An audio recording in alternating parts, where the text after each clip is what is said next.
그래서 실제로도 도서관 이용하는 학생들도 굉장히 많이 늘었고요. 시험을 보면 정상 분포 곡선이 나와요. 그래서 이 시험 자체가 참 잘 만들었다 하고 뿌듯하게 느낄 때도 있고요. 유라초등학교의 시험 문제에 대해서 참 창의롭고 좋다라고 칭찬해 주시는 부모님도 있고 하니까. 창의 인성교육은 수업뿐 아니라 그에 걸맞는 평가가 있어야 비로소 완성됩니다.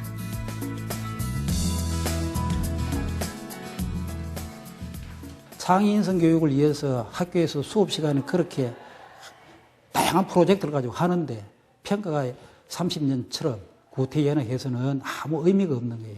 그러니까 지금 우리 교육계에서 평가가 왜 부각되느냐면 평가에 따라서 교사학습 방법이 바뀌고 그 위에 내용하고 목표까지 재설정할 수 있는 아주 중요한 교육과정의 구성 요소이기 때문에 평가가 중요하다고 생각합니다.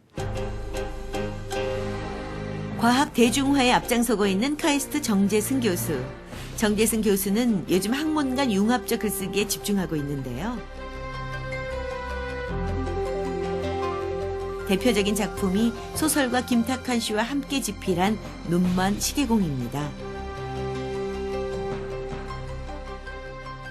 김탁환 선생은 원래 역사소설을 오랫동안 써왔고 저는 소설보다는 과학 글쓰기를 해왔는데 우리가 서로 합쳐서 각자 혼자로는 쓸 수 없는 새로운 이질적인 작품을 세상에 한번 내놓아보자. 그냥 편리하게 나누어서 초고를 쓰고 서로 퇴고해주는 수준이 아니라 이것이 문장 단위에서 서로의 생각이 결합된 그런 혼합물이 아닌 화합물을 만들어내보자 하는 게 목표였습니다. 융합. 무한 경쟁으로 정의되는 21세기는 전문성의 경계를 뛰어넘는 융합형 인재를 필요로 합니다. 아리스토텔레스의 비유를 따르자면 사실 가장 창의적인 작품은 그 안에 본질적으로 은유를 담고 있어야 됩니다. 그러니까 상관없어 보이는 굉장히 멀리 떨어져 있는 두 개가 서로 같다는 것을 A는 B이다 라는 등식을 만들어내야 되거든요. 굉장히 멀리 떨어져 있는 것을 연결하고 그 안에서 새로운 아이디어를 얻고 이런 것들이 창의성의 원천인데 그러려면은 서로 다른 분야로부터 아이디어를 얻어서 그것을 하나의 등식 위에 올려놓는 그런 사고가 필요합니다. 현재 예술적 감성과 과학기술 등 전문성을 갖춘 융합 인재를 키우기 위한 교육 시스템이 가동 중입니다.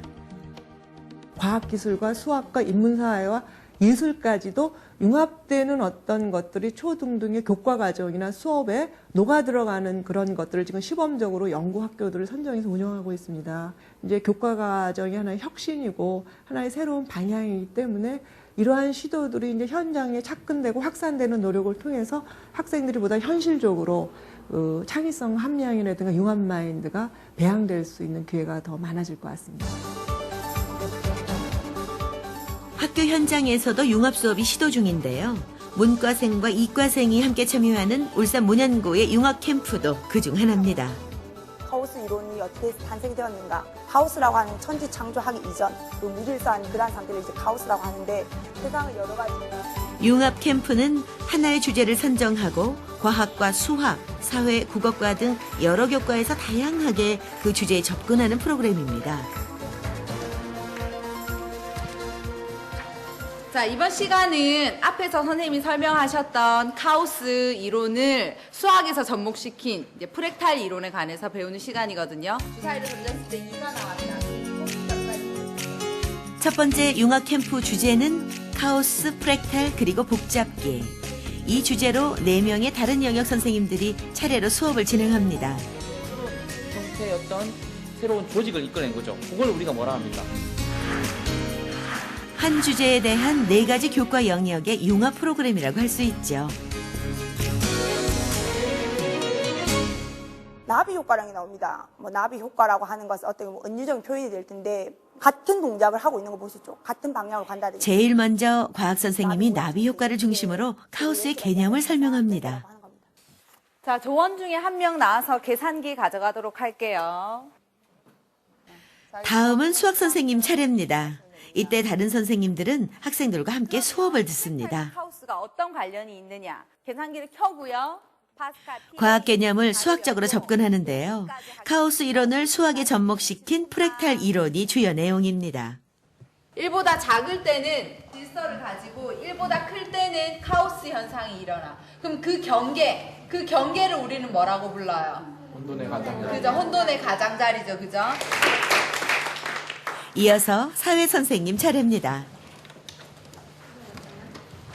그런데 2002 그 월드컵이 오면서 점점 이 붉은 악마에 가담하는 사람들이 늘어났어요. 이게 바로 이제 이른바 혼돈기, 카오스로 접어드는 겁니다. 그러면서 혼돈의 가장자리가 이쯤 카오스 이론의 기원을 둔 복잡계 이론으로 붉은 악마의 응원 문화 현상을 소개합니다. 이게 바로 뭡니까? 창발이 되는 거죠. 새로운 응원 문화를 만들어냈습니다. 다음은 국어과입니다. 이번에는 영화 속에서 카오스 이론을 한번 적용해 볼 텐데요. 국어에서는 영화 읽기를 통해 카오스 이론에 접근하려 합니다.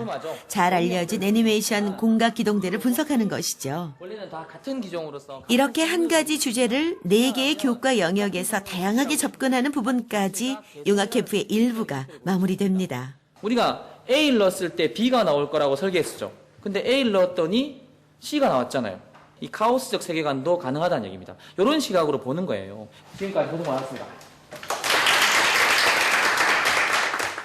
제가 이과 학생이라서 이제 사회 과목을 잘 배우질 않는데, 그러니까 이런 사회 과목이 이제 수학적 이론을 어떻게 적용해가지고 일상생활에 쓰이고 이제 그것이 또 이제 일상생활에 어떻게 적용되면서 그게 과학이랑 어떤 상호 연관성을 가지고 있는지가 가장 좋았던 것 같아요. 과학이나 수학에서 배우는 것들이 되게 막 딱딱딱딱 정해져 있거든요. 근데 사회가 어떤 일이 일어났을 때 그 원인이 하나가 아니라, 과학이나 수학처럼 하나가 아니라 여러 가지 요인들이 가해져서 결과가 나타날 수 있구나라는 게 새로웠던 것 같아요.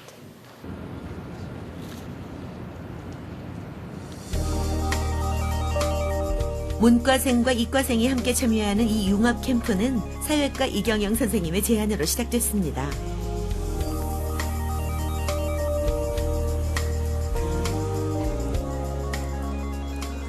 스티브 잡스가 그렇게 말했죠. 아이폰은 그 자연과학과 또 예술이 결합하는 지점 또는 자연과학과 인문학이 결합하는 지점에서 탄생했다고 말을 했습니다. 스티브 잡스가 자신이 다니던 대학에서 중퇴를 했지만 그 대학에서 배웠던 서체학에 대한 관심이 컸었어요. 그 서체학에 대한 관심을 결국 아이폰의 어떤 디자인이나 또는 아이폰의 서체에다가 접목을 시켰거든요. 저희 아이들이